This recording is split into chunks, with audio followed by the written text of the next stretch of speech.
And I just want to inform everyone that we have gone live officially. Did you hit the video on the bottom left, like to join audio, Kelly?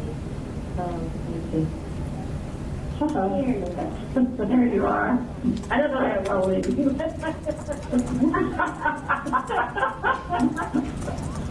We all may feel that way, Colleen. Okay. All right, for doing. So I'm still, let's see, 1, 2, 3. Did you say George was Remy? Yes, George should be on. He's right there. He is muted and his video is not on. Okay, George, can you turn on your video?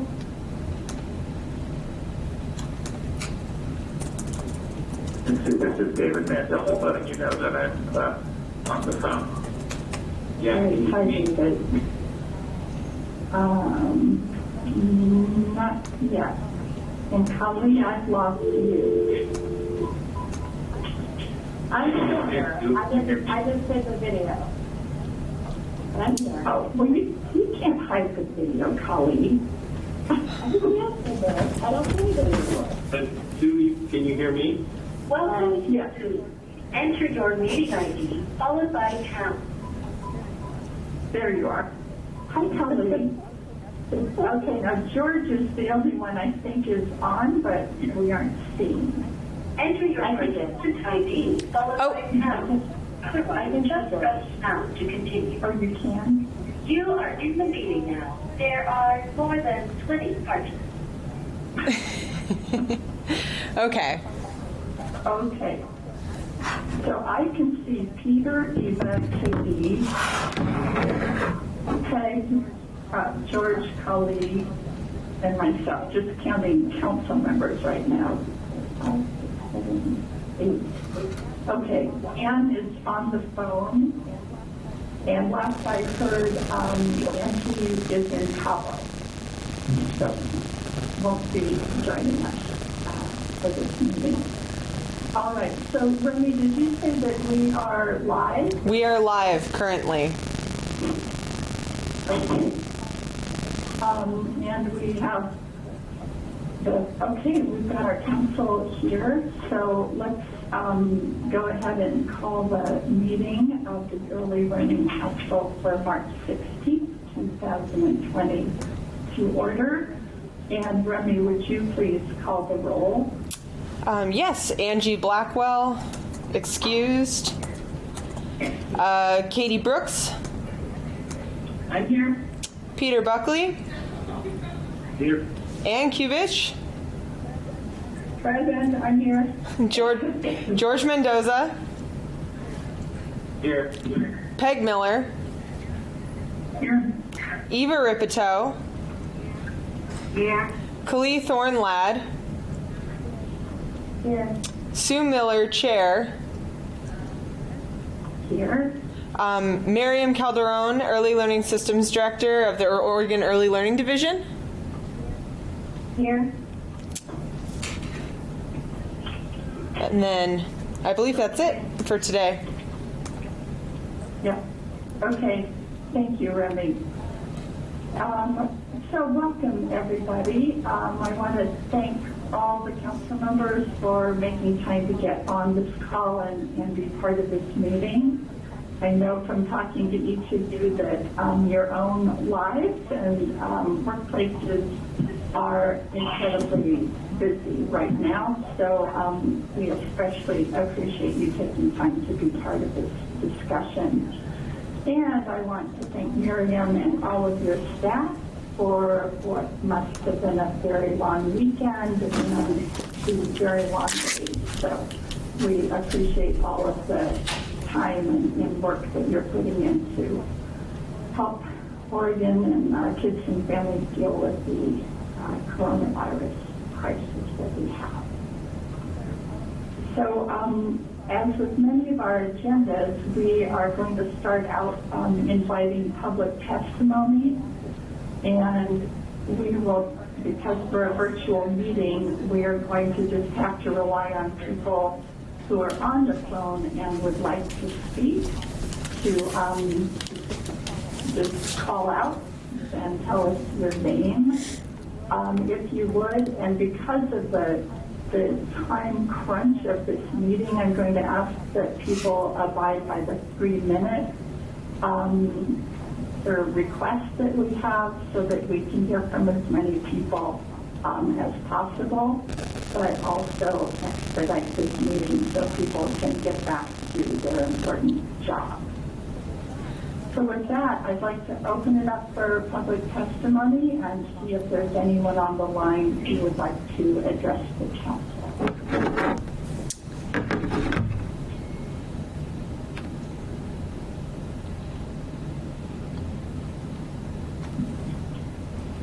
Okay, anybody wanting to speak with the council?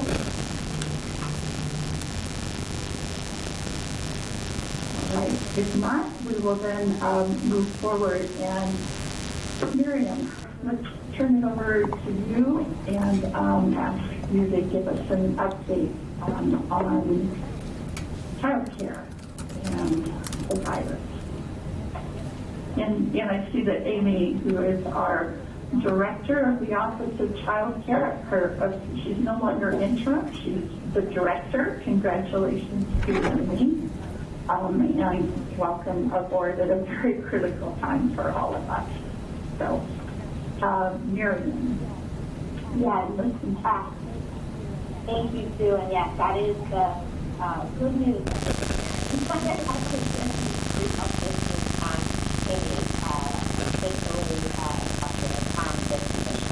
Wonderful.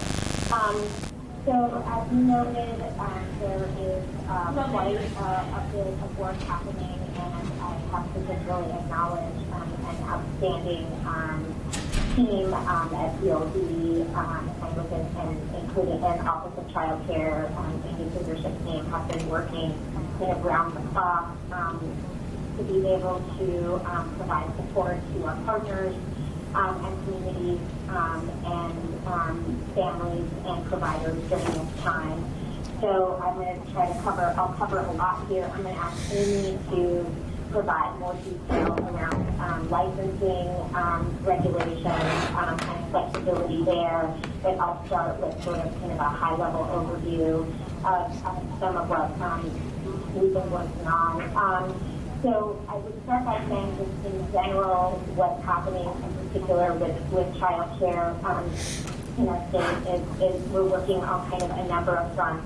One is to provide the most up-to-date information in partnership with the Oregon Health Authority that we have and with our governor's office, with the governor and her team around precautions that child care providers put in place to ensure their own safety, the safety of the children and families in their care. So we have FAQs that are being updated and have a site launched on our website that's providing that information. We are really hearing, I think, two different things from our provider community right now. One is that, as long as parents, they're making different decisions around closure. I think some providers are making the decision to close, and we fully respect that choice. We recognize that that is an individual decision that they need to make. We also are hearing from providers that they are desiring to stay open because families are still working. And while families are working, they want to be able to provide the care and they consider themselves essential kind of frontline workers and personnel. But they also need and potentially even some flexibility that Amy will talk about with respect to our licensing requirements. So I think it's really just important to note there's two very different decisions being made amongst our child care community, and we respect those. I think we are working under the assumption that families are still using care and maybe have limited options, and so we need to be able to support the providers that are still desirous to stay operational. So on that front, we've been hearing about the flexibility, particularly around around a need for supplies and support for supplies. So working again with cross agencies and other partners in the community to be able to identify quickly what critical supplies providers need to be able to stay operational. So they are experiencing some of the same challenges in being able to get cleaning supplies, hand sanitizer, toilet paper, etc. So we have been working on that front. I'm going to, I have a couple more things to say, but let me let Amy at this point talk about some of the flexibility providers have been asking for on the regulatory side in order to be able to stay operational and implement some of the social distancing recommendations that we're coming from public health. Miriam, before we switch, can I ask a question? Sure. Can you hear me? Yes. This is Kelly. Yes. There are some that in the community right now that are saying, and it's coming from folks in the faith community, that they're not supposed to be doing childcare because of the distancing rules. And so there's this debate on, I've gotten some resources that we wanted to give to our families, but then I found myself wondering, what is the directive we should be giving them? Is it going against the governor's proclamation around social distancing to give families resources for childcare? Because as you said, families still need childcare because some families are going to work. So what is the guidance around what's appropriate? Should childcare places be open or not? Like I'm not clear on that. Right. Yeah, Chloe, that's a great question. So right now, those are individual decisions that child care providers are making about whether they are operational or not. We are not at this time requiring child care to close, and we put out a statement to that effect. To that said, we know that they're going to experience the same kind of operational issues, staffing challenges, issues with supply. Some providers may see themselves in the high-risk category of individuals for the coronavirus because of age or other underlying medical conditions. So we certainly understand, and I'll talk a little bit about some of the other steps that we're taking to be able to support child care providers around closure, those that do decide to close. But right now there is no guidance on that. So, and I would say to the social distancing recommendation, the governor issued some guidelines for schools and child care providers on Sunday, March 8th. And we anticipate that those are going to continue to evolve. And as they do, we will continue to keep child care providers updated about what changes and processes they need to continue to put in place, especially around limiting interactions, group sizes, et cetera, and order to stay safe if they do decide to remain open. Thank you so much. Sure. Okay. Thanks, Miriam. Okay, Amy, what about licensing? Right. Thank you, Chair and members of the committee. Amy Joyce, Director of the Office of Child Care. So we're looking at a number of things. First of all, in terms of, I'll start with kind of licensing visits and visits from our licensors. So we went through a process by which we prioritized the most important from a safety perspective down to sort of the least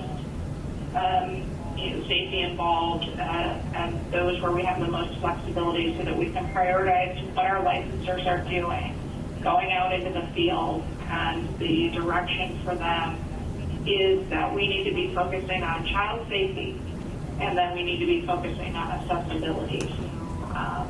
While thinking about child safety and focusing on that, as always, we need to see how we can be supportive of our providers so that they can, to the extent possible, stay open and take in kids in this time when kids are out of school and any number of other reasons we're needing extra child care, not less child care. So that's something we're doing on our flexibility.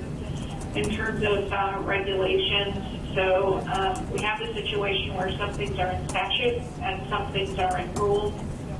And so one of the things we had looked at, you may have seen, I'm sure you did see in the media, that we were talking about doing blanket exceptions or increases to ratios and capacity in certain instances. But, evolving from that late last week, we had the increased social distancing recommendations. We also got feedback from providers that this was a concern. The reason we were looking at that and the increased ratios and capacity was the demand from providers. We opened up, and asked providers to let us know what they needed, and we received, a lot of requests.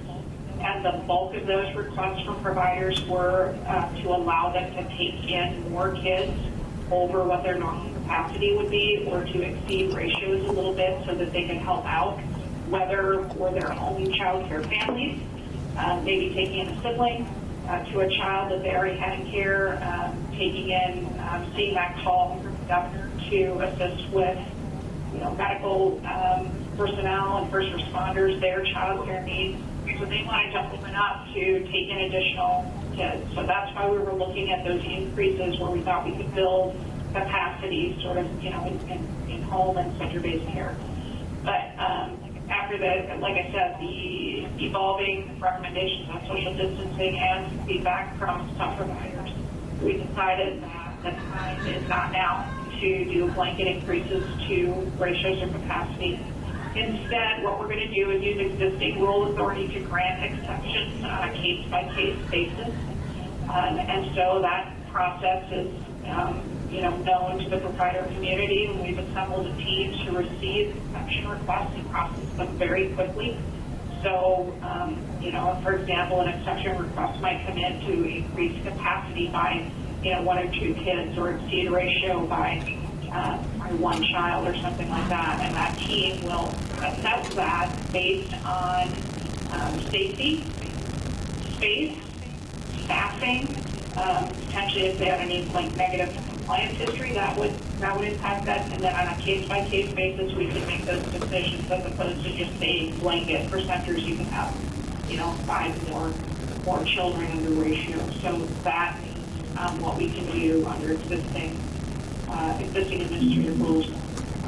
So we're expediting those. We're also in communication with Oregon Health Authority. In fact, we were on a call with them just not long before this call started to seek their guidance about any health concerns that we should be keeping in mind as we review those exceptions and decide whether to grant or deny them.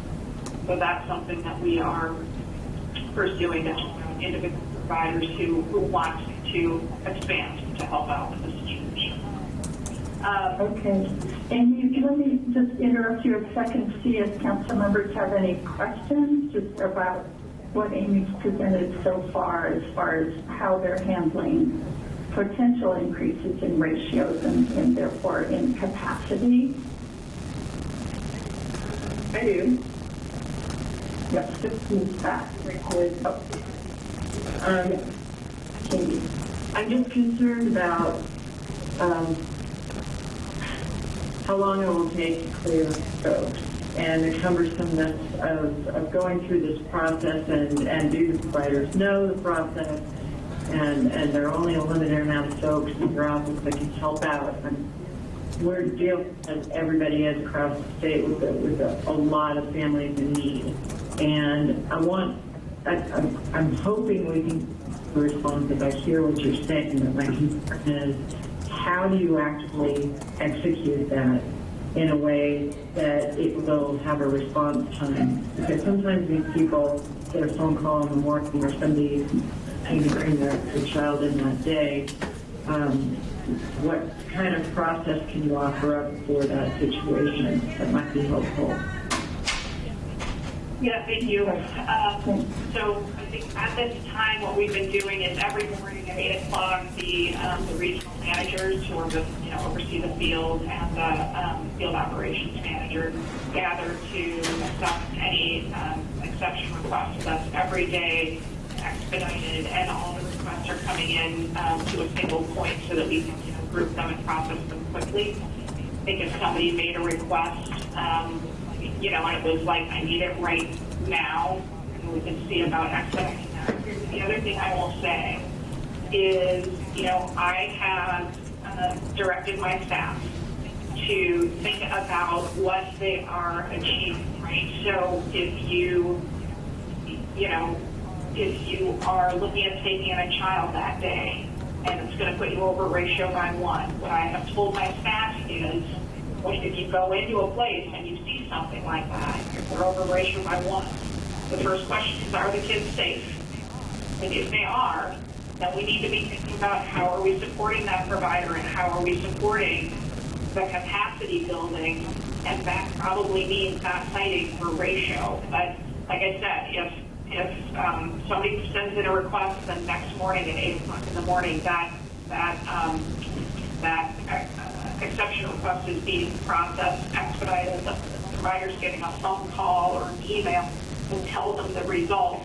Then on the back end, we'll take care of the paperwork or the computer systems or whatever to get it into the system. But we're contacting the provider immediately to say yay or nay, or I need a little more information. So that's how we're trying to handle it, to push these through quickly. That was helpful. Thank you. Thanks, Amy. Eva, did you have a comment or question? Yeah, this will probably be in the larger scope of the conversation too, but I think, I was on a call with broader community partner organizations and really thinking about child care needs across the system and how, we've been talking about emergency responders and medical providers, but really it's more than this. It's, people who are doing grocery store work and pharmacy work, attorneys in the court system, the staff are in VAs and public defenders' offices and corrections. And so the scope of workforce is probably far greater than most people really think about or consider. I could go on with the list. So I think, how are we doing to be able to quickly all of those needs and for Miriam. No, I couldn't, I really appreciate that comment. Yeah. I think that we are exactly as we think about the equity, thinking about our equity lens and thinking about some of our most vulnerable populations who may not have other options. We have this one aspect we are doing all that we can to kind of continue to support those child care programs that want to stay operational. Some of the exceptions that Amy talked about, I think we're looking at identifying, other ways that we might be able to expedite, access to teachers or different pieces like that, online training. So, we're still working through some of those issues. We are, right now, the governor's office is coordinating state agencies and DODs and saying a lead rollerness and thinking about emergency care specifically for frontline healthcare workers. I think that is sort of one piece of this, and I think, but we are working, so I wanted the council members to know that too, but we are also assessing the kinds of needs of other providers, again, around substitutes, maybe emergency funds, supplies, different flexibilities that would be needed so that they could continue to provide that care. And I think beginning to, I think as the situation evolves over the next couple of days, also really think about asking, even some of our providers to think about maybe, messages where families that do have the option of being able to stay home and care for their child is how we're, if that works for them, if they're able to do that, then we can really be prioritizing some of our open and available capacity for families that really don't have other options. I think the other thing I wanted to sort of point out is that we've been working closely with the Department of Human Services Self-Sufficiency Program on supportive subsidy policies as well that will support families in this time. So we are preparing to implement temporary policy changes in child care assistance that would suspend co-pays for families, increase eligibility thresholds so more families can qualify during the state of emergency. And again, working with them to see how do we expedite and provide more flexibility for for individuals who already have the background checks and some of the requirements for license exempt care to be able to provide, that those family-centered neighbor care to be able to care for smaller groups of children in their community. So I think we will have more information about that soon. We're working with Western Oregon University to collect information and support, gathering of information of people who will be interested in providing substitute care and who qualify. So that is work that is happening. Our CPR&R, Child Care Research and Referral Agency, we are working with them to be able to support them in staying operational as well, and be able to provide care to families. We've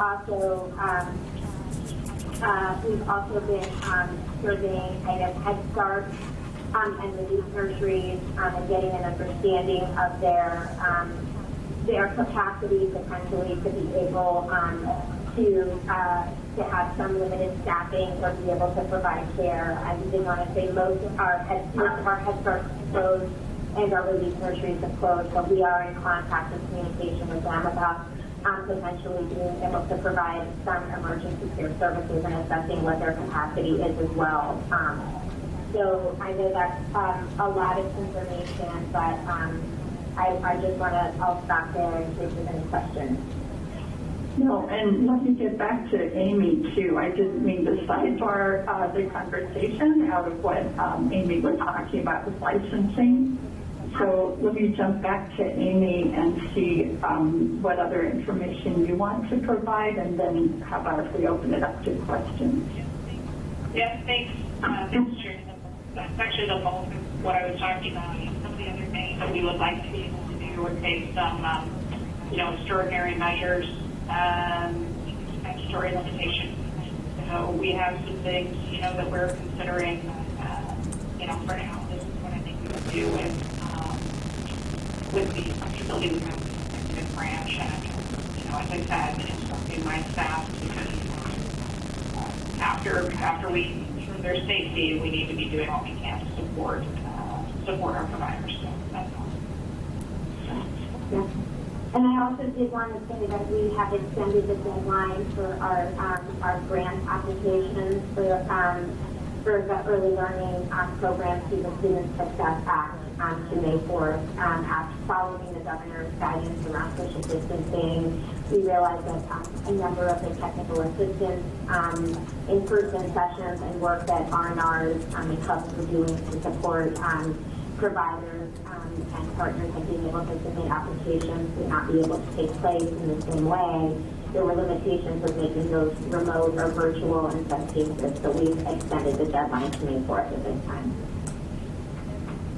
And Miriam, what does that do as far as just the timeline for acceptance, approval, and awarding of those grants, and then getting the money out the door? Right. It is certainly not ideal for being able to ensure that services can begin in the fall. I mean, as we all hope and hope. So I think we're still assessing that, and we will work as to the best of our abilities to be able to do as much work as we can on our end to get. To run our processes. So I think we're still looking at that too, but really felt that that was just important to do at this time. Right. But when you say your internal processes, so as applications come in, your staff can go ahead and start scoring them and running through the approval process, correct? And you don't have to wait for May 4th to start that. I mean, those are some of the things that we're looking at and decisions are being made right now. And I think different providers, if a timeline on when they get notified, whether they're selected or not, will have their own sort of individual challenges, but then technically they can provide services as they've obviously been planning on having basically an additional month, right, between knowing that they were awarded and being able to deliver services. So I think those are all the different things we have to look at. Right. Oh my God. So is your expectation at this point, Miriam, that if the deadline's pushed back, is that a 4-week pushback? Yeah, it's about a month. So would you anticipate that? Sorry. It went from April 2nd to May 4th. Okay. So would your expectation be that that will push awards back 4 weeks, or will there be a way to try to tighten that up somewhat, or do you know? It was already a very tight timeline internally, as you can imagine, because we were trying to give more time to the community to be able to get the word out and also prepare applications. We're also trying to be really cognizant of our tribal partners, tribes who need additional time. So it was already really tight on 4 weeks. So I'm not sure how much we'll be able to shave off there, but I think these are, extraordinary circumstances. So I think people will be understanding, and hopefully there will be allowances on the back end. Yeah. Okay. I have another question. Yeah, Colleen. Going back to the earlier conversation on regulations, Yes. I'm still not clear on how information is given. There's a lot of confusion around what people can do, and I guess should people be going to the ELD website, or is there a hotline they can call? Like, how is there, if people want to take siblings and just expand child care options, how do they know the process by which they can do so? So this is Amy. So a couple of things. Information would be ELD website and extensive FAQ. So ELD website. Read. If the parent thinks they need additional capacity at the child care they don't want to go to, they should be contacting their provider to find out what's available, and then that provider can contact OCC about getting an extension, let's say, if they need additional capacity to take in the child. And then are you discouraging, sorry, go on. And then I was going to say that just, of course, 211, for folks generally to find where else childcare might be. Okay. And then, is there general, I think people are just trying to mobilize to support the needs like they are with food. Is there general just discouraging entities for, like I've seen, there was like, I have to look it up. Someone sent me a resource about a Rose City church that was trying to bring community together to have like play. It was like, bring your kids to the, and my conundrum was, is this legal? Like, I don't know. I don't like most things that aren't legally okay, but I'm not clear on what the line is with something like that. And it was said to me, like, here, do this to share with your family. And I'm like, okay, is this a resource that we can be sharing with families? So there's just a lack of clarity on that. That makes sense. And that's one example, but there are other people sort of trying to figure out how to support these kids whose parents don't have to work. Right. I think for that sort of thing, they would come to the church, for playing time. I mean, I think that's not child care per se, but I would encourage folks to contact, the child care and they can help with, what's required, maybe best practices. So we're here to help folks understand what they can and can't do. Again, I think we need to focus on safety and accessibility and flexibility. Yep. Certainly, I think, and I would just, I agree everything that Sir Amy said, and then, we are still looking at a number of different areas where, in evaluating where we can provide flexibility. Some of those would require, some statutory changes. So I think just encouraging individuals, we're not implementing lots of many changes yet. So just to make sure that people continue to regularly visit the early learning division coronavirus webpage for the most up-to-date information. I can't say enough how rapidly things continue to change. as more guidance, particularly if the public health isn't available. So, and again, we will be releasing the announcements around the employment-related daycare changes at some point today or tomorrow too. So I think that would be a very good avenue for family, friends, and neighbor care. This is a reminder, caring for more than 4 children. 3 or fewer children does not require license. And I think that may be some of the care that we see happening in communities as well right now. To the extent ERBC could be helpful with reimbursing some of that care. Those are some of the things we're working on with Department of Human Services. So, Miriam or Amy, is there an OHA website that would help answer the question Kali is bringing up, which is not a child care question? It's really a, come on and let's play at the church, and how do you get the advice about social distancing for a bunch of 3-year-olds or whatever? So is there another site that's outside of the OCC that we could be sending people to? And we link to that. And 211 is also another resource. So. Okay, with the health-related attributes of having kids outside. Okay. Okay, other questions from council members or input from your perspectives of what's going on in your world? Each of you has a very unique piece of this in your own lives. This is Peg, and I'm just thinking from the healthcare perspective that as we get a little deeper into this, there may be a need for healthcare systems to have access to availability of child care in their areas, and is 211 going to be the best resource for that as far as a clearinghouse, realizing that staffing needs may rise?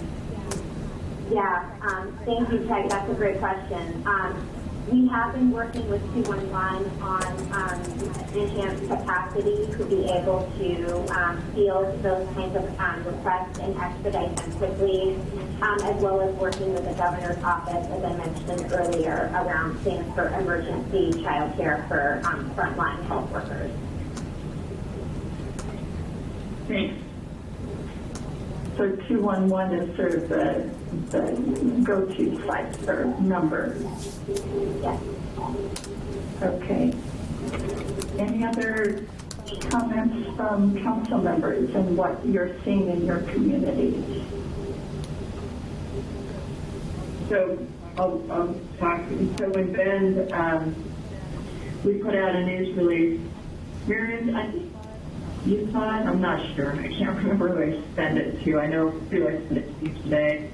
Just heading people back to the house and talking about who has more capacity, where kids who aren't in school can pick up lunches, that sort of thing, doing our part as far as giving out to employers and employees what's available to us. But like many other folks, everybody across the state, there's a lot more demand than there is supply. Kali has heard of some things, people gathering kids in churches and places, and we've chosen not to circulate that information at this point because I don't have any control over it. I don't know what it is, but people are getting creative out there, and one hopes that there's enough material to go around to keep it under control. But as far as our community is concerned, I know that there are a lot of folks that are trying to help each other out with community members who's staying home, who's going to work. And we're trying to get that information out as much as possible. But it is really tough because there are obviously any options that are viable. And I just know I'm preaching to the choir here, and I can see all the choir on my screen, that this is emphasizing a network that is in a lot of need of help. And there isn't a lot of resiliency or redundancy that helps with this kind of situation. So it's pretty tough. Well, and Katie talked about the hub, and I know that the hub in Central Oregon is playing a really critical role in disseminating information and being kind of a communication hub. Is that happening in other hubs around the state? It's happening in Southern Oregon. And I'd say that the YMCA here has been like the biggest champion of moving quickly to try to expand opportunities, but as Katie mentioned, the demand far outpaces the availability. Knew it would happen. That I know of in at least Intermountain ESD and Umatilla, Morrow, and Union County region, I haven't received any emails from the hub, and the ESD closed down for the week. So I think there's different districts handling it different ways, or different DSDs handling it different ways. So from any early learning hub, at least over here, I've not received any news about what they're doing to support. But I would say that school districts throughout the state are implementing the governor's plan on developing plans, and then also making sure that you have enough chemical supplies and resources necessary for schools if you start up again, making sure that you have a distance learning plan, whether it's packets or online, and then really looking at your needs that you're going to be doing, or even a skeleton plan, how you staff startup schools as well. So, and then food delivery, making sure that there's food for the community, or food for K through 12 students. Those are things happening in school. Awesome. Thanks, George. Okay. Well, I think to the extent that we can sort of use our local regional hub system as a way to get out information around this issue, it would be great to just launch that, or try to get a consistent message that our hubs could use in this time of really great need and uncertainty, I think.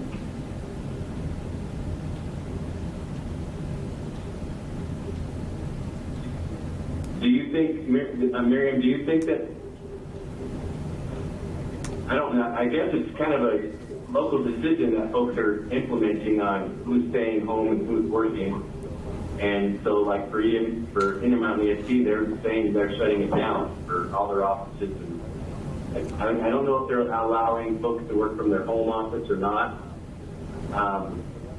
But if there was a message to all the hubs to be able to share what can take place in their county or in their region or in their local communities, has anybody thought of that or told them to do that?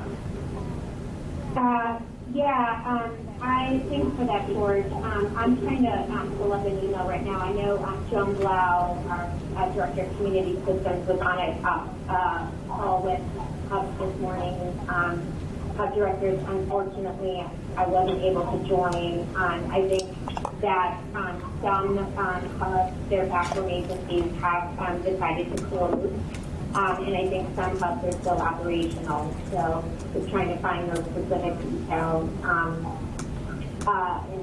in an email update I got on that call. But so, I think that there is that variance. I know we have been working most immediately with child care research and referral agencies because of some of the needs that we have with them, and state and continuing to support child care providers that were wanting to stay open. And I know some of our hubs work very, very closely with the child care research and referral agencies, as Katie was indicating, in Central Oregon, so have been working around the supporting child care specifically. So I think we're still gathering a lot of the information about hub activities. Well, we're certainly in communication with them. Okay. Thanks. Thanks, Miriam. Any other questions or comments about this? I assume somehow we'll get updates from one of you, Miriam or Amy, as other changes are made in the child care procedures or guidelines or standards as changes are made in the coming days. Is that true? Yes, absolutely. Okay. I would say, go ahead. Yeah, go ahead, George. I would say one thing that if BLD does anything where we ramp up the ability for classified employees or others to be able to support, or they ask schools to support healthcare worker child care or other kinds of preschool child care for some reason, that if that happens in like a step-by-step approach within the GLDs or within the learning hubs or within like superintendent meetings, the sooner the better. I know that there is some stuff going on in the works, but for us to prepare the system, or I'll just say for school districts to prepare and support that system, it'll be really good to have like a Q&A document or some kind of guidance document that says you've got to start doing these things so that we can support or reinforce people during this time. Yeah, thank you. Thank you for raising that, George. Absolutely. We have been working on guidance and guidelines around supporting emergency care. For children for through school age. So that's definitely a return. Now, one of the other things I've mentioned to Miriam is the idea that within every community there are probably facilities and staff who work with children throughout the day or different times of the day that maybe aren't child care providers per se, they aren't licensed as that, but they have the expertise and facility to provide child care in these times. And I was in a meeting at OMSI earlier, or last week, and they said that they would be open to the idea of trying to provide child care. They've closed the facility, but obviously they have a lot of space, so social distancing would be a possibility. They also have some really highly qualified staff. So just thinking as we look at our own communities, where are there resources like that that aren't in the child care network right now, but could potentially come in and support this emergency need. And, they've got a facility in Newport as well, so it's not just Portland, but it could also be Newport. So just as we're all looking at our own communities, it's just another possibility. So, Miriam, go ahead. Oh, sure. I was going to say absolutely too. We have been working with Coles and the Oregon Department of Education on a survey that will go out to school districts. I think that they can help identify as well some of those partners that they work with. But we would also, I have not forgotten about that we've got something too, and I think we've also been hearing, as well, I think Peter brought up like the Y and Boys and Girls Club, and I know the schools will have those partnerships. But you feel like you also have information or knowledge about some of those other resources, like in OMSI, also please don't hesitate to email me. You can just send me that, and I think we can get them into the sort of survey to figure out how to do that and get additional information that we need. Okay, great. And is the survey going out, Miriam? That was being worked on today, so I think very soon, and I'm having after the time. Yeah. Okay. This is Anne. Can I just jump in for 1 second? I just want you all to know that the foundations have been talking about creating a pooled fund to make sure that we can help organizations and communities respond to this. And of course, child care is one of the top priority things. And so that there are philanthropic resources available to support anything if funding is what's needed to solve the problem. I know that we're talking about locations and sites and all kinds of other things, but there is a pooled fund that OCS and the Oregon Community Foundation has been set up to which all of the foundations are contributing for exactly this kind of thing. Awesome. Thank you, Anne. That is great news. Of course, philanthropy would step in Oregon. They have long history of doing this. If only these problems could be solved with flexible funding, but unfortunately it's more than a funding issue. Yes. But that will help. That will, Yeah. Eva. Sorry, I think that, and thank you for mentioning that, and too for making partners. I know, there are a number of, organizations that do before and after school care in the schools, like Campfire, Sun Schools, and other groups, and they have staff that have CPR and training, even if it is mostly school-age training. But they would all be willing, I'm sure, to make their or at least offer opportunities to the staff. I think one of the things that might get weird is if you have staff, a lot of parents have already paid for child care for the month. Unless you're a subsidy, you pay up front after the fact. But if the parents have, by now typically paid through the month of March, including for spring break care, if that was something that they had planned for.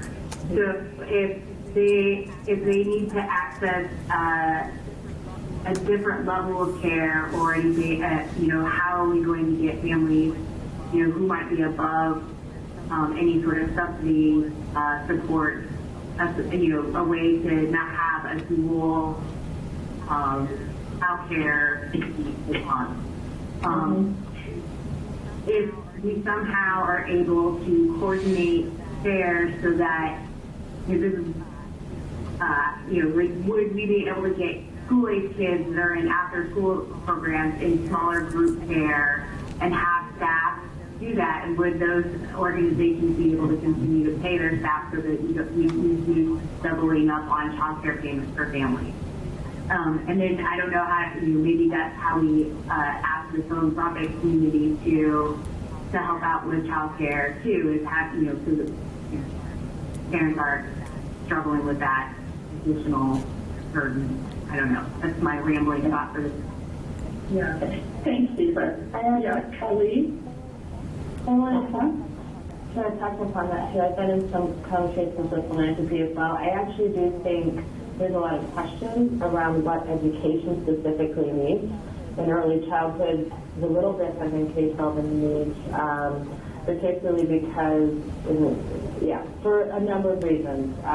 They're more of a private enterprise. So I do think the questions that I've gotten are, what do you think is most helpful to folks in early childhood? So Miriam, if you or others in the department have a clear articulation of how philanthropy can step in specifically to the needs of early learning, I think that will be very helpful at this point in time, because I don't think they know exactly a lot of what management and OCS stuff is around social service, support, housing, and they're still trying to figure out how in the education space they step in. Even though the fund is there and the foundations are contributing, that how to have impact is the question mark. And so the more clarity I think the division or council can provide the better. Thank you, Kelly. That's I appreciate that. We'll take that into advisement. Okay. And who's the kind of point person, if Miriam or someone on her staff wants to work with philanthropy around Khalid's point? Is that you or somebody at OCS? Yeah. So I think Khalid is really right that we're looking for how to be helpful. It is natural for philanthropy and foundations to make awards to nonprofit organizations, also to school districts and ESCs and so on. But even so, I think Khalid is absolutely right. We're sort of searching how to be helpful because we're not actually the deliverers of the services. And so there is the pooled fund is set up at OCS, and their sort of director for programs, Sonia Warcel, is kind of the lead on that. But anybody can be in touch with me, Miriam. If you end up with ideas, you want to send it to me, I will make sure that the philanthropic community gets it. Great. Great. Thank you, Anne, for being that connector and for making us aware of that. That's very exciting. Once again, the community is pulling together. Okay, anything else, Miriam or Amy, about child care, what you're doing, any other information or input? Yeah, I'll just say I'll share, I think, one final point. The governor did send a letter to congressional leadership, and also I know has been working closely with the Oregon congressional delegation, and that was an opportunity, I think, to be able to lift up the needs of child care providers and businesses during this time. So being able to talk about, I think everybody on this call knows that, I think our workforce does not, many of them do not have paid sick leave, struggle oftentimes to make ends meet, to take care of themselves and their own families, may be underinsured, and assured that those benefits are not provided. So I wanted folks to know that those issues were talked about. We also, the governor also talked about in that letter the need for stability of child care businesses and resources.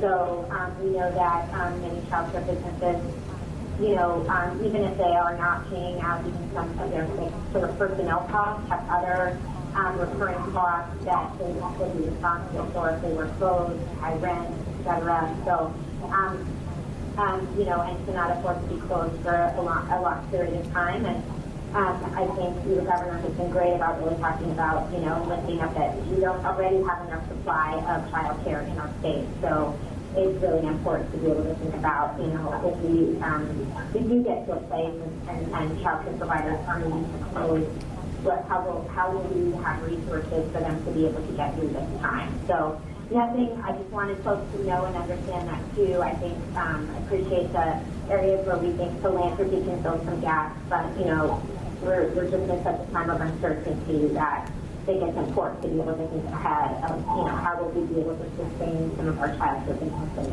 that are closed.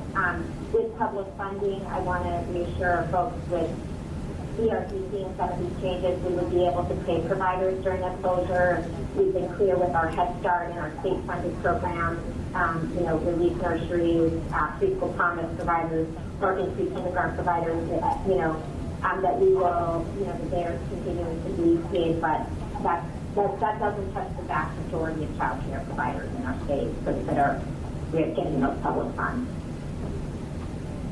Okay, Colleen? Okay, so my understanding is some states are doing sort of bailouts for business, small businesses, and education. Is the governor talking about intervening in a big way like New York and California? Understanding, of course, that we don't have the same tax structure or financial composition, but I'm wondering if there's a conversation about that to your early. Yeah, I can say what I'm aware of right now is a conversation at the federal level and to the Elevation Act, but I'll certainly update the council members if I hear anything about local efforts here. Okay, Eva?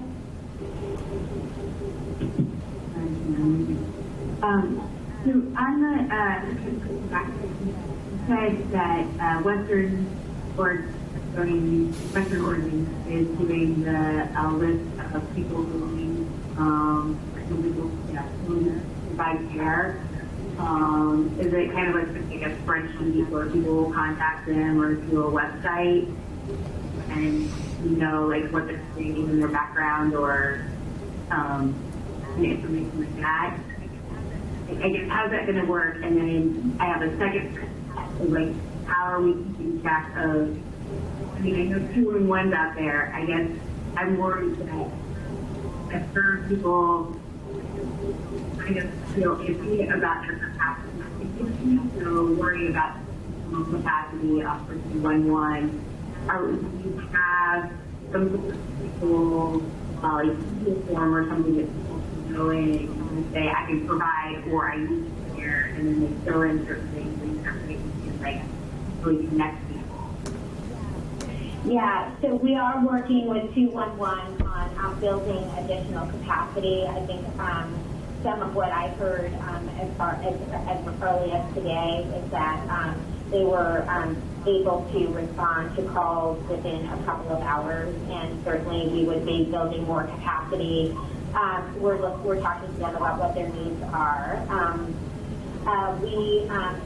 Amy and her team and have communicated with providers around contacting 211 as well as licensing specialists if they are closing as well, and so we are trying to make sure that 211 is most up to date possible. We're also working with R&Rs to see what role they can play locally as well, to be able to help with some of that data entry around where there is new capacities. I think on the question around workforce, I think the idea is probably looking at something like a survey that individuals that were interested and where we could very quickly look at their background, right, and then think about how we can make those lists available to providers that are looking for stuff. So we're still working through some of those details, but there's been a lot of work over the weekend and just today to be able to figure out how to make these happen. Okay. Thank you, Miriam. And Amy, thank you to you and your team for trying to put all of this together. You know, it's a moving target, and your long days are probably not over yet. But thanks, and Miriam, to all of your staff. You guys are doing a great job. Been an incredible team effort, yes. And I should say I am I'm taking this call from home today because I have my two 14-year-olds. I have two children turning 14 today, so their birthday. So I apologize in advance for 14-year-old noises in the background at any point in my phone call. They're a little excited because it's their birthday, and unfortunately they're home without access to any of their friends, so their birthday parties were canceled. That's not that big of a deal in light of everything else that is going on. So, but I just wanted to say that apologies in advance. I'm trying to mute and things like that if you hear any noises. So we want to happy birthday to them on the record. We trust you're a qualified child care provider, Miriam, so we're not going to worry about that part. All right. So we will move on then with our agenda. And Amy, just confirming that we do not need to do either an update on licensing rules or emergency rulemaking. Is that correct? Oh, no. You want to do the update. Do you want to do number 3, the updating on licensing rules, or not? If you'd like, Chair, I could give you just the briefest summary of what we're doing there, if you'd like to hear it this time. Okay, sure, since we know it's coming sometime. Right, so this is a major effort to really rewrite all of our major rule sets.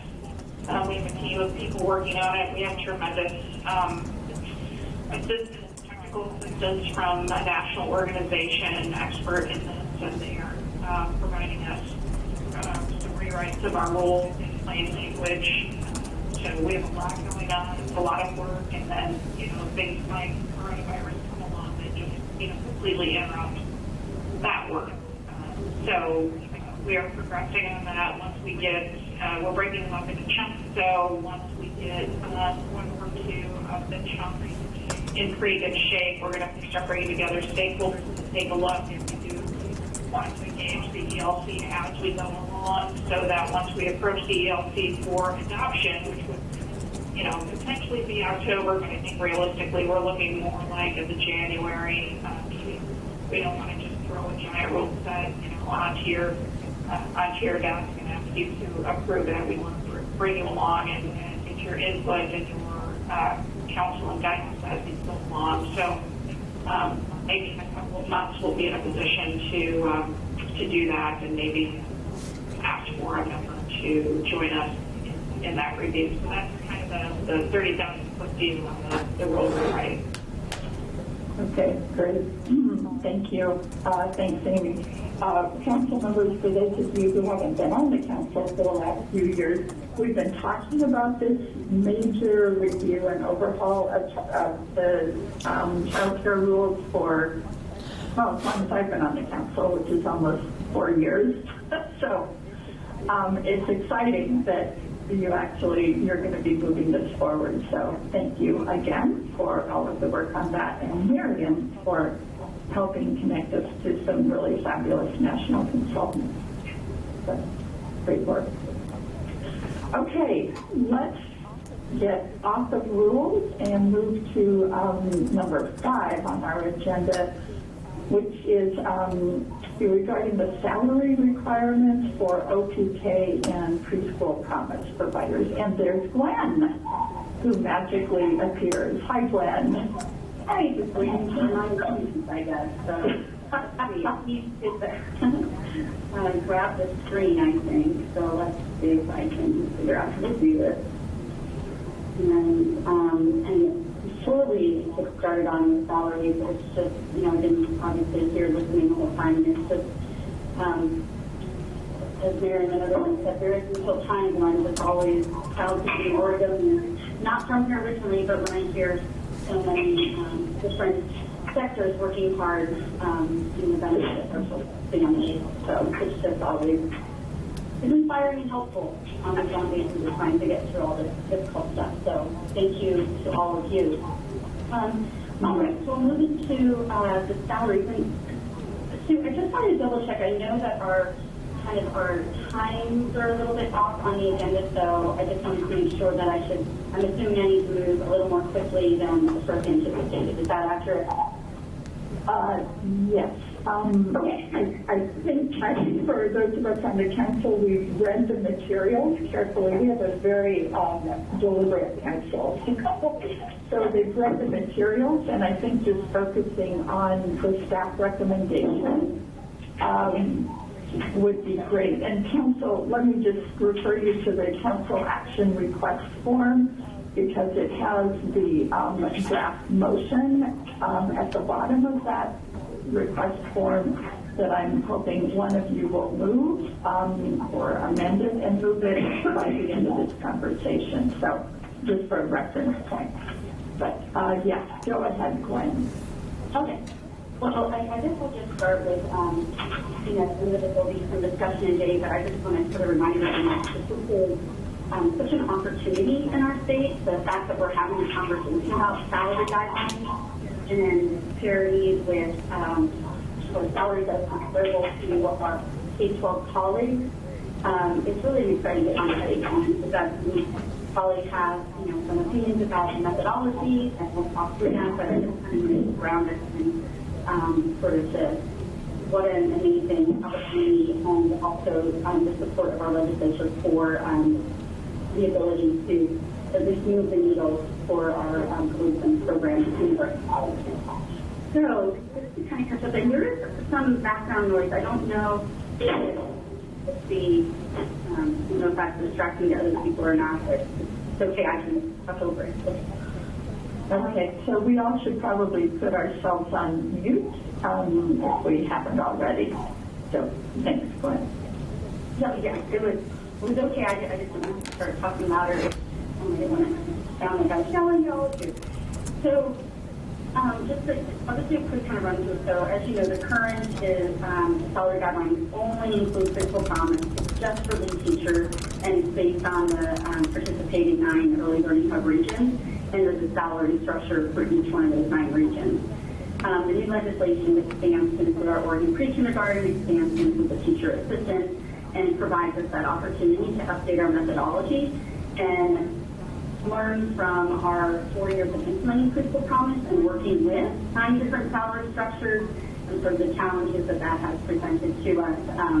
And now thinking about as we're expanding statewide, how we might want to make some changes for not only the best interest of our workforce, but also for practicality matters and also equity, fairness, and sort of being able to sustain our current funding at the funding levels we've been offered.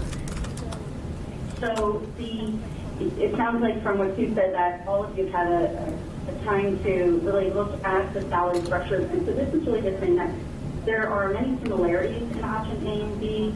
Option A is a statewide option, option B is a two-zone option, but the methodology around the percentages and how we came up with sort of the actual salary structure are the same within each of these options. So, and basically, I'll just kind of move ahead just a second. So, basically what we've done is, if we look at and this is just option A, like I said, this is where they're sitting, so whether we looked at option A or B right now, it wouldn't matter. So for both of the options, the salary there, that's the target salary for the bachelor's degree or registry step 10 is $63,000. That is at 100% of the average kindergarten teacher salary across the state or within the region, in the two-zone region. And then you can see that for hitting that would be our target, and then our minimum salary requirements are at 70% of that target.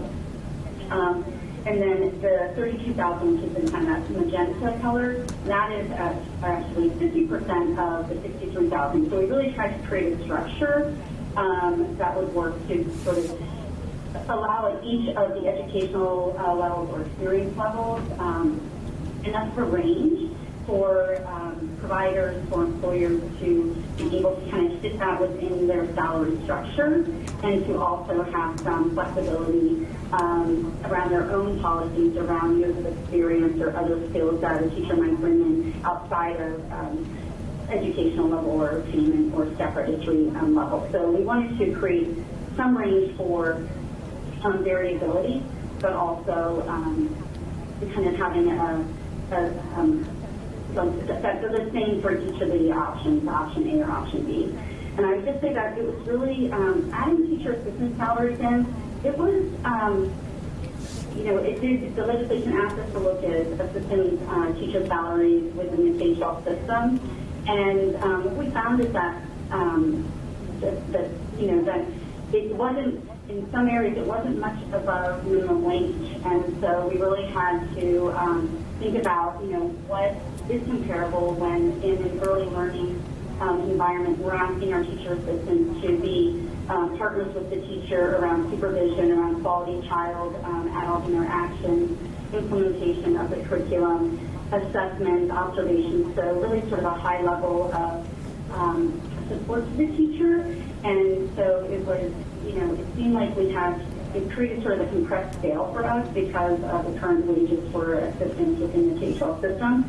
So I just highlighted in blue that our minimum was really based on the minimum wage requirements, and so that's kind of what you can tell, at the lowest floor. But then we wanted to make sure that we were seeing the teacher assistant salaries as sort of a stepping stone right into the lead teacher salary scales, and so that's why I highlighted like the two magenta, the 32,000, so you can see where someone moving from sort of a teacher assistant is at 32,000, sits right in between the target range of 27 to 38, and also lines up sort of with that same level within the minimum lead teacher salary requirement. So just wanted to go over the kind of methodology there. And those are both the same in option A and B. And then the difference. Let me interrupt for a second. Just ask if council members have any questions about the methodology that Gwen just described. Could I ask? Yeah, go right ahead, Katie. Sure. So, and I'm reading the brief here. So zone 1 is essentially urban zone. Zone 2 is the tri-county area. And I felt that one of the problems is, I'll tell you, in Deschutes County and specifically, home prices are even more expensive than they are in Portland. So commonplace poverty is and there are a lot of people that live in Bend. We have real problems actually keeping people, attracting and keeping kind of workforce. So just curious, can there be hot zones within a zone 2 because even if minimum salary, average salaries or zones are different, the actual cost of living and cost of housing is very urban and on par, if not more, than even Multnomah County. Right. Right. Yeah, thanks, Kate, for bringing that up. You kind of segued us right into the two different options that we're presenting today for you. And the ELD is recommending a statewide salary zone to sort of accommodate for just what we're saying, is that we, in listening to stakeholders and seeing how preschool promise has been implemented.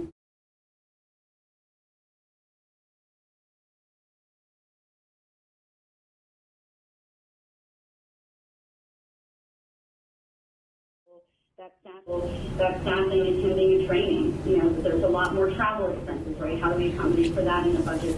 There's also more distance to travel, maybe to get to work and back. So the actual cost of working in some of our more rural areas, it's hard to capture that in just looking at certain, like the housing market. And then also, we've learned that, to your point, it's really hard to recruit and retain staff into some of our rural communities. And as we're expanding high quality programming, there might not be in that community already the staff with the qualifications or experience that we're looking for. And so how do we have a salary structure that really supports all of Oregon being able to recruit and retain staff?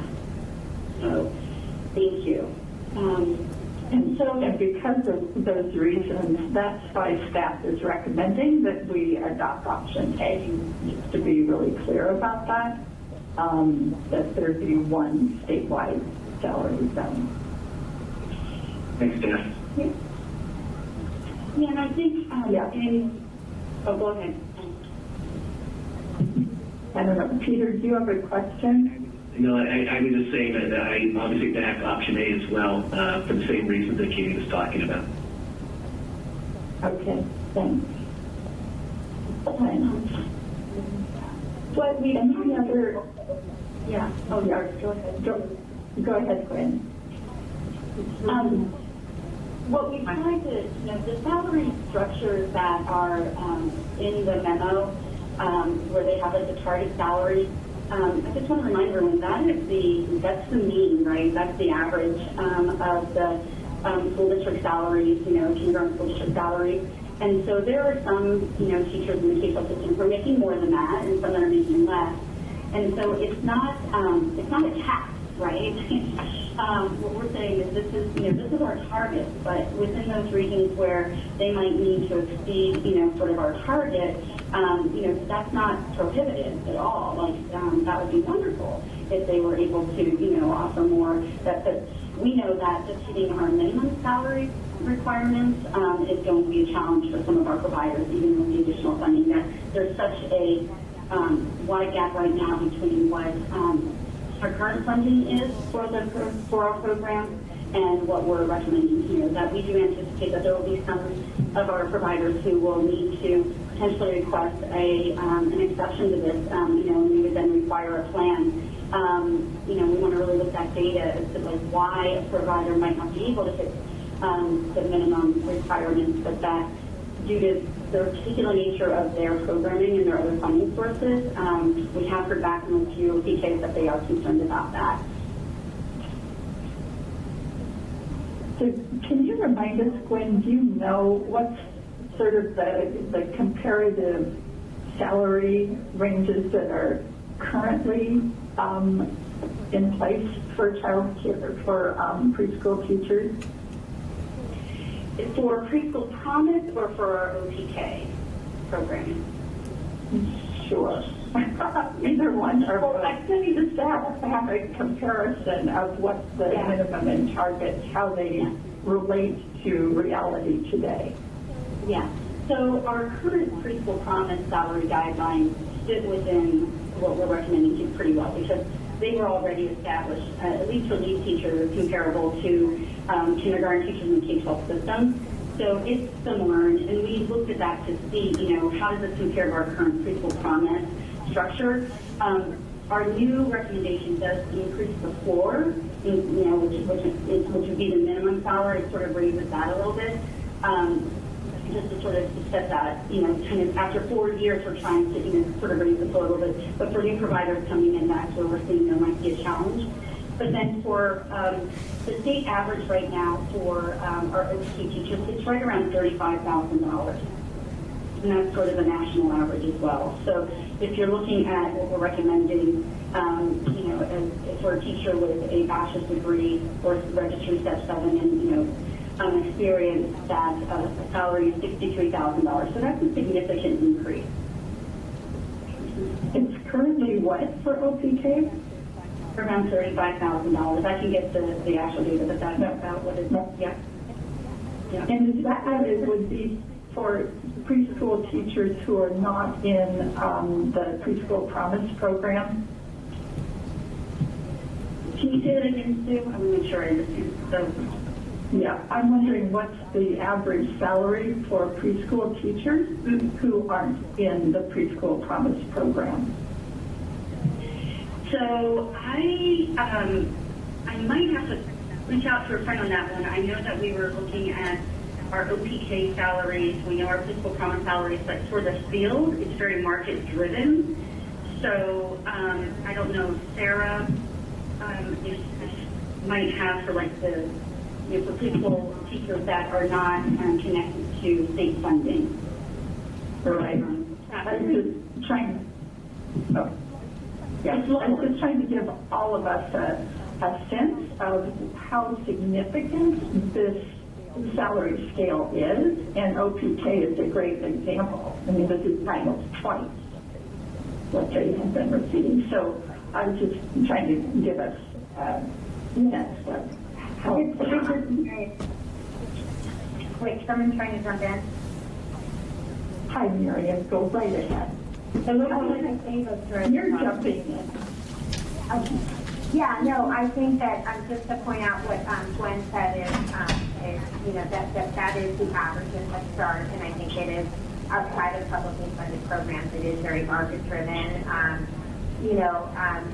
I think it can be lower than that, and I think it can be even lower than that in Head Start and OPK. I'm reminded of a teacher. I had a Start director that I spoke with in the fall in the Portland metro area who said that, Multnomah County, who said that that their Head Start teachers made the same salary as the bus drivers in their school district. So, I think we know, and our national data certainly bears out, but we could get exact numbers. So I think your point too is that, yeah, this is, as we've talked about before, the council, where we do have the ability right now within our publicly funded programs to look at compensation and support and workforce conditions, where we're building that into our cost model to ensure fairness for our talented educators that are doing some important work. Yeah. Really quickly, I saw Eva waving, but I don't know. I can Gwen, will you give us back our screen, because I no longer can see the council members? Sure. Yeah, I know. I was wondering if for some reason Thank you. like that. Okay. Yeah. Yeah. Thank you. Now I can see council members again. Sorry. Eva, were you waving? I have a quick question and I gotta go. Okay. I do have to go to another meeting. This will be my last question and I gotta jump off anyway. I was talking to the program administrator of Eastern Oregon Head Start. His name is Robert Clay. One of the things that he shared with me that he was worried about is that if the funding became very strong towards teachers, which is great, but that it would be higher than what they pay administrators, and then with or supervisors, and it would force another change monetarily for that as well. And that if it goes too high, that it would potentially create a lot of disarray or upend our program. That was, I think, the word that he used. So what are the thoughts behind that? Yeah, I think it's a great, great question and a challenge that we're going to be facing, right? As we're raising teacher salaries, and as Sue pointed out, and I think our data shows that there's such a gap, right, right now between sort of the kindergarten teacher salaries and what we have in early learning, teaching especially. And so it creates other challenges on their wage structures in their entities, right? And I talked to Robert as well, and I think, that agency might be an example of one we might really need to look at and learn from and think about how we can, what are the gaps that are there, in their funding to be able to achieve this, and then how also do we continue, what are the choices that they're making within their local agency around those other staff members, their supervisors, their directors, managers, and other key positions, coaches. So the legislation speaks to setting, the salary targets for the teachers, and I think, one of the things we can maybe hang on to, if it's part of, optimism that I have is, hopefully this also drives salaries for other, individuals within their salary structure, right? But that's like, this sort of sets, one mark, but then how does the salary structure start to, and how do we fund accordingly? But in the first year of implementation, I think it is going to be some challenges, and we'll have to collect the data and really, determine whether all programs are able to hit these minimum requirements, and if not, why. And then I also wanted to mention that for OPK, there are 3 different levels of, or I should say categories of enhancement dollars. One of the priorities is around lead teachers and teacher assistant salaries. Then the other is for other staff retention strategies. So that could be for increasing salaries of other positions. And then the third category is around transportation. So there's funding for some of those other positions, not as much as we have for the teacher salaries. But so there is some option for them to use other resources. And then also, it's great to know for our OPK programs, if they're federally funded as well, our federally funded Head Start programs will be looking at up to potentially a 4.6% base funding increase over the next year. So I think that will really support some other salaries as well in other positions. That was a long answer, I'm sorry. No, it's okay, but one last thought I have on that, and this is something I shared with Sue, at least on a quick phone call, was there is, that ADM model, the schools operate on ADM models of how much you get per child and such, and I know that you're doing some kind of a zone but they don't tell you how much you're going to exactly pay teachers, and then how you're going to pay admin, and how much you're going to pay for all these other ancillary positions. You kind of determine those things based on unions and collective bargaining agreements and different kinds of wage scale tables that you create. And so maybe if people had systems like that already in place based on funds, I don't know, maybe they already do, but when you do it this way, I just think it's going to create a lot of shifting things, and they might not have the money for their administrators to pay them. And it's just going to create a lot of jumbled things. And because there was no clear table for them to already have, and they're being told you have to pay this much to teachers, and they're going to have admin pay less than them, I just think it's going to be messy. This is Mary and George. I think these are guidelines as well, and their targets, and so we're not overriding. I think there's a lot of room here, I guess, for people to consider that more sort of organizational scale. But I think exactly to your point about what districts do use with collective bargaining agreements and scale, we're trying to kind of give that same guidance to programs. And we are trying to implement what the legislature did fund, which was an increase to wages. I want to remind again that Head Start teachers and early childhood teachers broadly about 25 to 30% turnover annually, right? So I think this is really thought about as an important retention strategy, because there is we are really going to have challenges with being able to deliver quality services to children and families with turnover rates that high. So I know Gwen and her team will certainly work with any Head Start providers that are, really needing to work through kind of some of those issues and try to balance the best that they can do with, for their teachers and being able to implement these guidelines, and then also thinking about how that impacts our broader salary structure. I think we know it will also be a challenge, unfortunately, for programs that maybe we've seen in Preschool Promise that don't have, they don't have the funding for Preschool Promise across all of their classrooms, or have infant toddler classrooms and teachers there too. So, unfortunately, we've got a long way to go to really finance early childhood education in a way that's more fair. But I do feel like taking into account all of those different considerations, we are really fortunate as a state that our legislature, has recognized the importance of this work and has put resources there to be able to move the needle a little bit where we can. Okay. Thank you. Okay, thank you. Thank you, George. Yeah, good luck. Yes, Eva. Okay, can you hear me? Yes. I was trying to jump in a while ago. So thank you, Gwen, for acknowledging that some providers will still struggle to meet the minimum requirements for salary.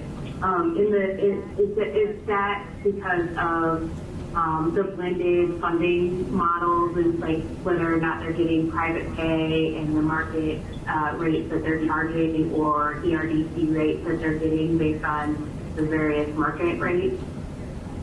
You're exactly right. That it's in many of our provider settings, there's multiple funding streams, and one funding stream doesn't, especially for Preschool Promise, doesn't have enough funding to be leveraged across all those other funding streams. And also, to Miriam's point, sometimes there's infant toddler classrooms, or there's other classrooms that don't have public funding through Preschool Promise or OPK. So when you're paying, your staff all on the same salary scale, you have to be really aware of those other funding streams. So, yeah. And we tried a little bit with the RFA for Preschool Promise this year to, recognize that there's a certain level of an economy of scale that's needed in different settings to try to, move the needle towards these targets or requirements. But we've recognized that not all settings are able to sort of reach that sort of economy of scale just based on their current makeup of children in the classroom and funding streams that they're accessing. Yeah. So, and then I appreciate that it also now includes supports for other staff too. I was talking with one of our leaders in Southern Oregon for the Head Start there. She has been a lead cook at the Head Start for over 20 years now, and just got to $15 an hour. So,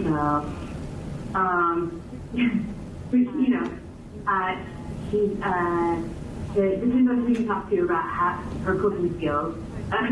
But I know that she's gotten creative with budgeting and everything, and there are lots of precise recipes that you have to follow when you're doing FDA approved guidelines. And so this would be a nightmare. Appreciate that. Okay. Thank you, Eva. So, Council, if you're ready, I would love to have somebody make a motion for us to vote on. And there is a draft motion on the bottom of the council action request. If I will, if you would like to share it. Thank you, Katie. I move to adopt the methodology outlined in Option A, salary requirements and target salary guidelines for lead teachers and teacher assistants for the Oregon Pre-Kindergarten and Preschool Promise programs as provided in the packet provided to the Early Learning Council and dated March 9, 2020. Awesome. Is there a second for that motion? Second. Peter seconded it. Thank you. Any further discussion of the salary guidelines? I have a question. Oh, sorry. Kelly, just to say that if you look in the chat box, Sarah posted the data that you were requesting earlier for Oregon. Just wanted to put that out. Awesome. Thank you. $25,000 to $35,400 for the, average teaching, preschool and child care, early learning teachers. Wow. Embarrassing. Okay, Kali. Well, my question, and Sue, I had asked this when you and I had talked before, I wanted to understand where option B came from, what the Metro region is saying about the difference between the two. And I'm assuming that there was an option B for a reason, but maybe that's the wrong assumption. So I wanted to hear more around why the option B was on the table. What is the Metro region feeling about having two different zones? Because we don't have it fully represented right here, right now, and I'm not hearing any alternative or any sort of, I'm hearing that there is a recommendation for option A that's a staff like that, but I don't understand the other viewpoint. And I guess I want to hear a little bit about it. Okay, Miriam or Gwen, can one of you respond to that? Yeah, so I can start, Kali, thank you. And what is option B, and it's really looking at the information that we have from our current implementation of Preschool Promise around the different zones, because we really don't have other programming that has sort of the different funding levels based on different regions. With our OPK programs, it's really been sort of what they've negotiated with the feds, and then we have very minimal difference between some of our zones, and some of that seems to be historical without a lot of, for us who are sort of newer in some ways to the early revision, not sure of all the rationale for some of those differences. And so what we've learned from the data of Preschool Promise is that even within the metro areas, in Clackamas, Washington, and Multnomah counties now, with Preschool Promise implementation and the salary scales that are higher for those counties than others that are participating in Preschool Promise, is that the variance of the cost per child and the salaries is wide, even within each county. For many reasons, and so it was, looking at that and kind of thinking about well then, is it necessary, to have an advantage, or is it, we weren't seeing a consistency across provider types or across settings or anything that there was actually a need for that. We recognized in some settings there was definitely the need, especially whenever they were in a K-12 setting. Or when we have sort of a small economy scale. But so moving towards kind of that, we wanted to, provide that option, and recognizing that when we looked at the data around the kindergarten teacher salaries, that there was quite, almost 14% more in that area, and we wanted to at least give the council an opportunity to see that difference, but also recognizing, from our recommendation, that's based on the data we have around current Preschool Promise implementation, and trying to move to sort of that consistent statewide. So I think, I'm not answering you there, but it's sort of the recognition with the statewide scale that we would have the ability to sort of accommodate sort of some of those higher end salaries that we're seeing within our 3 counties right now in Preschool Promise, and not necessarily needing the 2 salary structures, but also wanting to make sure that the council had the opportunity to kind of weigh in on that. And I think Sarah, sorry, Sarah. To jump in because she had to get on a call with Elizabeth. Really quickly, I think to Gwen's point, we were trying to model, I think, different wage structures, not necessarily based off of what we actually saw, but based off of minimum wage zones, and then our ERTC zones, which collapsed from 3 zones to 2 zones. We were trying to use some logic that bore those out just so we could see, is there a difference? Those 2 scales assume kind of a difference, and because we know wages are the most significant input in any cost per child, we wanted to kind of test that assumption, even though we hadn't seen that form out in kind of the cost per child across the state from initial implementation and from what we have heard from hubs. So that's why we ultimately decided A, is it feels like we wanted to align to the way other fields or industries kind of think about wages statewide, including the minimum wage, and really don't see in our field that the impact on the cost per child of differential wages necessitates those two different wage scales. If that makes sense, I think if anything, it probably speaks to where we are as a field and kind of the starting point more so than it does anything else. But that's why we ended up going with a statewide scale in addition to kind of what Glenn already outlined. I'm not sure if that helps. And the other part of Kelly's question, as I heard it, was have you had feedback from the Tri-County providers or area as far as one, option A or B? Have they given you any input on that? Or have the hubs? I have not received input. Since we made the recommendations to the council, we engaged in our stakeholder engagement prior to making these recommendations to you, and then also, like I mentioned, using, and working with the hubs and in these 3 areas over the last 4 years, and as they implemented the current salary structures, so that was sort of, the preliminary sort of information gathering around current status of having multiple salary guidelines, and then moving towards this recommendation today. So I think my only concern is there's a notable difference between the two in terms of the overall salary. I think option A salaries, at least for Metro Region folks, are a little bit lower than they would be if they were divided.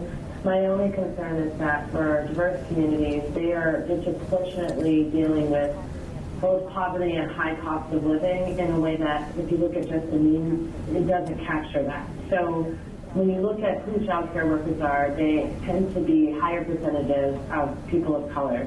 And in the metro region, those same folks being poverty and the way it's experienced and where they are on the income bracket is lower than the average. And so I guess, and there's not sort of the wealth backing. And I guess my concern is how do you recognize that diversity and ensure that, I just think it's a different experience. And I don't want to, am I making sense? I think. You are, sorry, finish your thought, please. Go ahead. I am thinking about just diverse communities and how to ensure those in the metro region are making as much as they possibly can, because their experience, they are more concentrated in metro regions, and their experience of poverty is different and then sometimes harsher. So, right. I think, Kelly, I really appreciate that point. I think what I would say, and I apologize, I have to step out for a minute.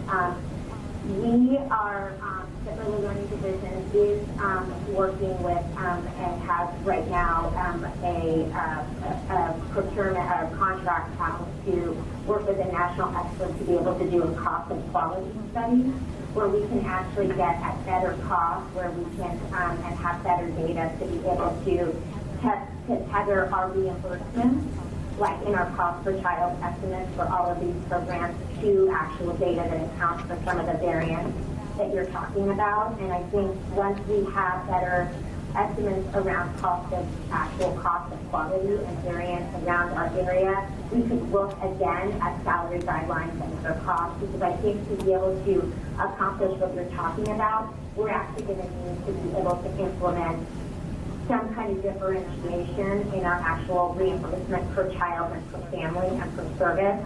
We don't really have that data right now to be able to do that in a way. So I would say that thinking about the metro region and the area, some programs will also be really challenged to influence to meet the upper bounds and the target and the salary as well. And so we can actually look at cost per child and reimbursement and factor in where are those costs. And I think as we heard about earlier, Glenn was talking about in rural areas, there may be more costs associated with distance or different needs. So I think some of our work to do a cost and quality study we'll be able to get the data that we need, and I think be able to share that with the legislature and the governor around what the actual costs really are accounting for different parts of our state. So right now we're working with sort of an average cost per child for these programs, right? And so then we're trying to align our salaries in the same way. But does that help? Yeah, that helps. Okay, so ready for the motion? If so, those in favor of approving option A, please say aye. Aye. Aye. And aye. Anyone opposed? And any abstentions? All right. Thank you, Council. So that passes, and thanks, Gwen. Let's go to the grant review committees. Betsy and David, are you on the phone? There's David. Hi, David. And can you hear me too? Yes, we can hear you, Betsy. Thank you. You can take my phone off mute. Yes, that helps. I can hear you better that way, David. Yep. We have several documents before you today, and actually 3 separate actions under this one agenda item. This is all related to the Student Success Act grant that you adopted rules for at the last meeting. And in those rules, it says, there's a provision about the grant review process. And in that process, it says that the director, Miriam, will appoint the members of the review committee to review the grant application, but that the council will recommend representatives to the director to serve on the committee. So that's what we're here to talk about today. So we're talking about preschool promise and who we want to recommend to be on that review committee. We're talking about OPK, and we're talking about the equity fund. So you can see in your packet there's a suggested list for you to consider for each one. These are not inclusive of names, but rather the types of folks that you may want to suggest to Miriam to appoint to these committees. And there's also, just as a by way of reference, a document included in your packet that outlines the review process that we'll be using. So we can take in order if you like. Yeah, and just to provide just a little bit of additional background. I won't go into each individually, but as you reviewed them, you should have seen that for the most part that they are very similar. They specify minimum memberships. Make clear that no members can have actual conflicts of interest. They also highlight the need for parent voice, urban representation, and reflection of the geographic and demographic diversity of Oregon. The key differences between each of them include, for the equity fund, there are also some specific requirements for the membership that are in rule, and then also for the other ones, also making sure that there was also this particular knowledge and background that was also important for the committee. So, for instance, on the Oregon pre-kindergarten, making sure that there's members of the committee that have experience either as an administrator or teacher working in Head Start. Can I ask an odd question? Yes, who is this? This is Colleen, sorry. Hi, Colleen. Yes. Has there been conversation at all about allowing some sort of stipend for someone that participates to ensure we get a good cross-section of the community? We have, and we have done that in the past, and although it's not specified in this review process document, I do believe that's what we're doing. And we have that. I think that will be important to meet what the requirements are. So, yeah. Great. Okay, good point, Colleen. And we'll want to make sure that we make that clear to review committee members. Any other questions from council members about the process or any one of these committees, the review committee membership? And if not, I would love to entertain a motion in my packet, and the pages aren't numbered. I mean, we've got to work on that in the future. But in my packet, the first one is the Equity Fund Grant Application Review Committee. Is that the way everyone has theirs printed out? I'm just trying to figure out to get some motion on the table. I make the motion. Motion's on the second page of that.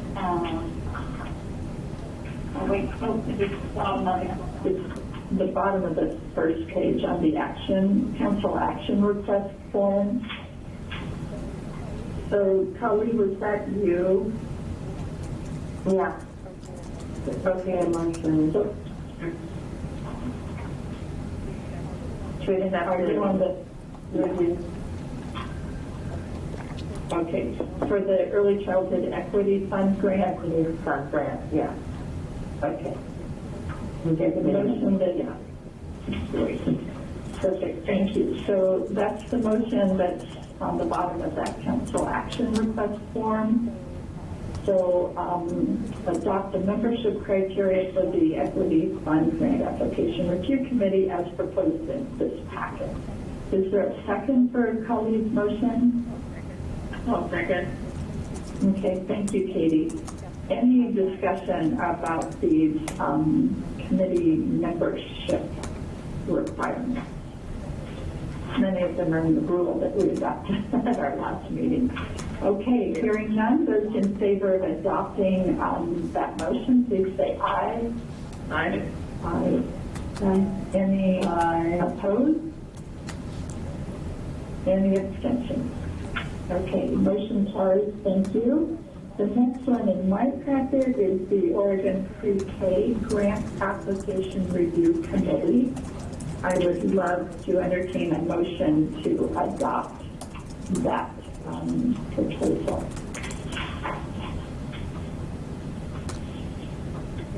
Once you go to the bottom and the page. Okay, thank you, Anne. Is there a second to adopt the membership criteria for OPK as provided in this packet? I'll second that. Thanks, Peg.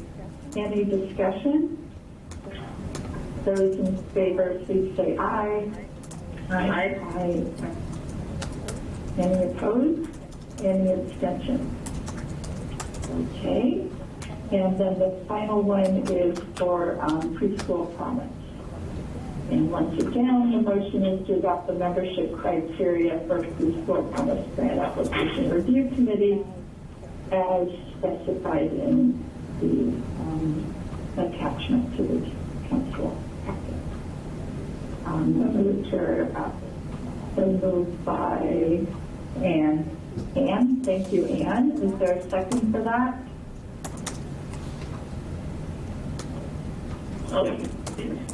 Peter did.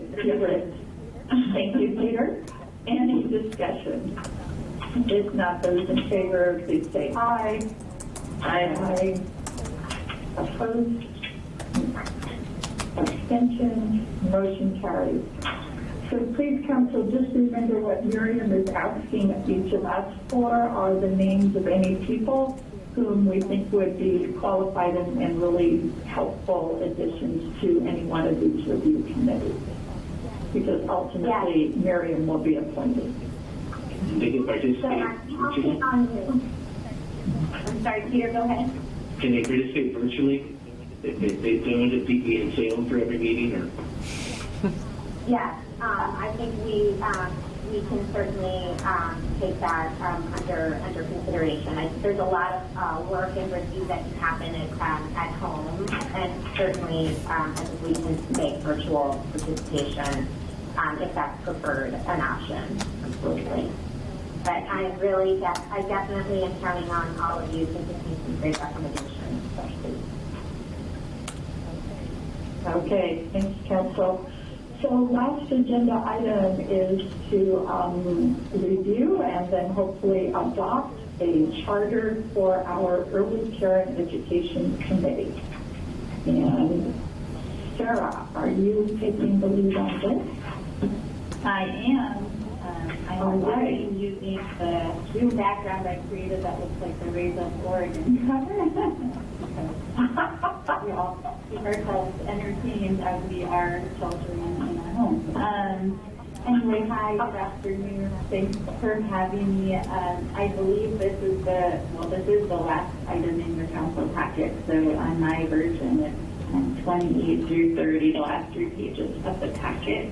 So I am here just to walk you through and give you some context for this last council action request of the Care and Education Committee Charter. So I think, as you are all very aware, in the 2019 legislative session, the Oregon legislature passed House Bill 2262, which sort of reconstituted the council and also made a change that the council formally served as this required state advisory committee that is required under the Head Start Reauthorization Act, the federal act that reauthorized Head Start. And as such, there was quite a big membership. So in order to make the council cross-sector, geographically representative, and others, we minimized the membership and made this committee a committee that would be advisory to the council, and we're proposing also to the division because it is so focused on much of the work that we do. The Early Care and Education Committee, as we propose it, will support the Early Learning Council in implementing strategies within Raise Up Oregon pertaining particularly to early care and education, and advise us as a division in administration of our programs. So House Bill 2262 did require you all to appoint the Early Care and Education Committee, and that it met the requirements of the Head Start Reauthorization Act. The Act does identify specific member roles who must serve on the committee, as well as key functions that the committee must perform. Because these requirements in the Head Start Act are pretty robust, the charter that you see in front of you is really focused on the charges that are outlined in that act.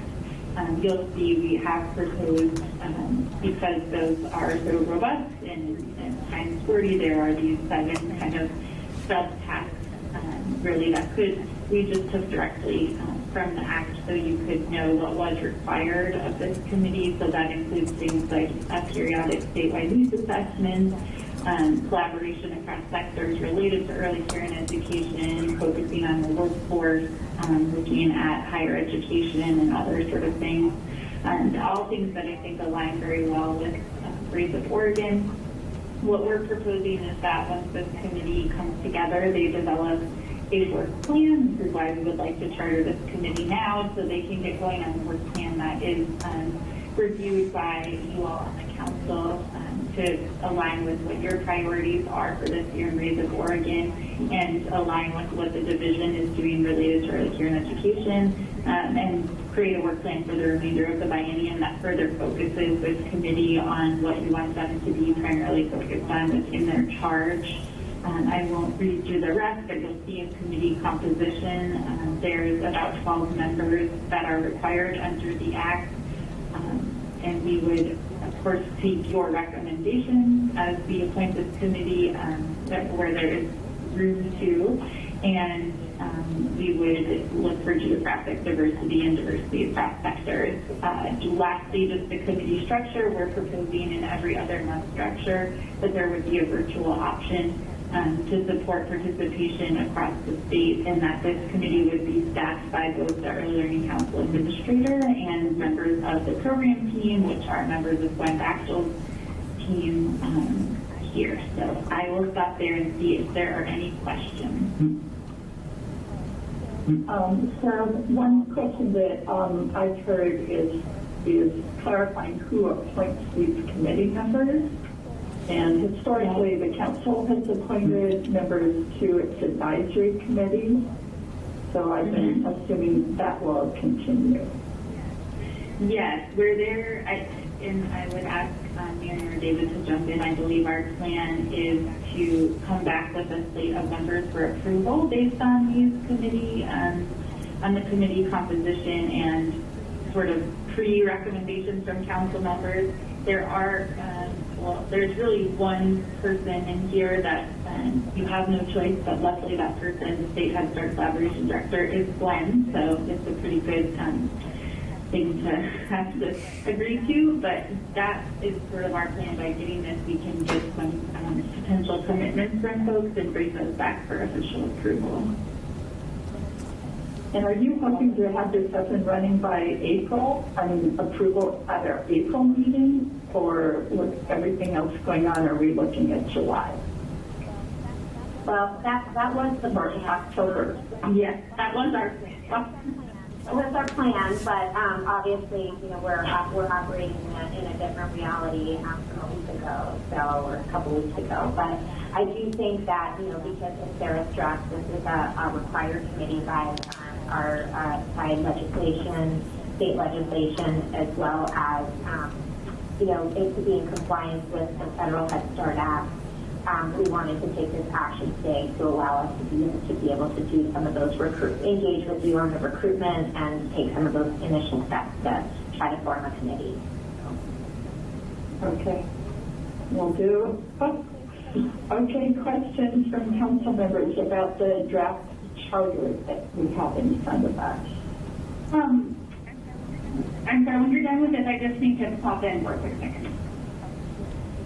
Yes, okay, Betsy. Hold on 1 second. If there are no questions, I would entertain a motion to adopt the charter as it appears in our packet. So moved. Thank you, Katie. Is there a second? Second. Second. Okay, thank you. Anne, I think that was? Right, pretty correctly. All right, those in favor, please say aye. Aye. Aye. Any opposed? Any abstentions? All right, as with all the other review committees that we've agreed to today, please get names to Miriam or Sarah, people who would be really, really good advisors for us. So we can't just leave all of that up to staff.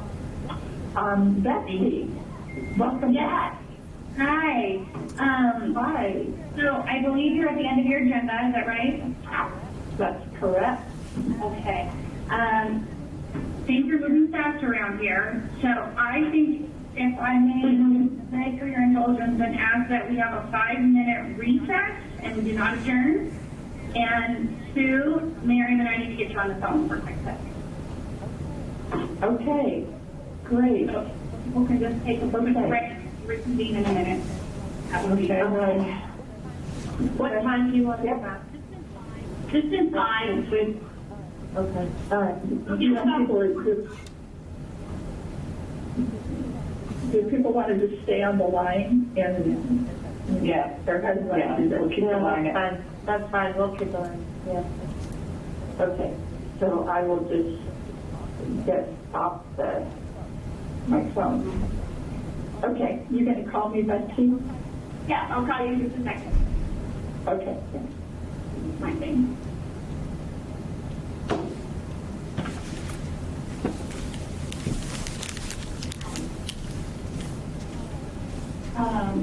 So did you read it?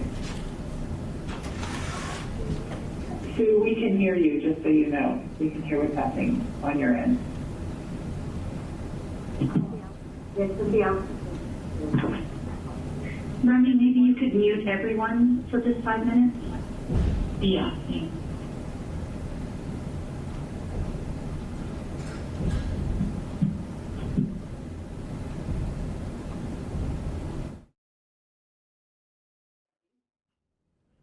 We still have, I see Katie, Peg, I think Eva, Kelly, I'm guessing Anne is still, yep, Anne.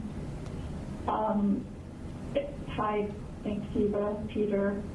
So all I wanted to do is to just sort of recap the conversation that we spent the first hour of our meeting in, as far as some temporary child care rules that we know Miriam is working on and does not require any action on our part. But just to make sure if there are any other questions or comments that anybody from the council wanted to make along those lines. And otherwise, we are done. But wanted one last opportunity if anyone had anything else to add. I think it's really, all right. Really quick, if I gave this message already, not putting more pressure, I know it's already on, and I appreciate all that everybody's been doing, but I know a lot of people are hoping for some quick answers around what they can do about child care options. It was a big focus of the large coalition call I was on earlier. It wasn't even something that I brought up. It was already on the agenda. So, yes. Thank you, Eva. I'm sure everybody is looking for as many answers as possible, as quickly as possible. Okay, thank you. I'm sorry, add to that. So the federal government, and I know the governor working on stimulus aid for businesses during this time of the coronavirus.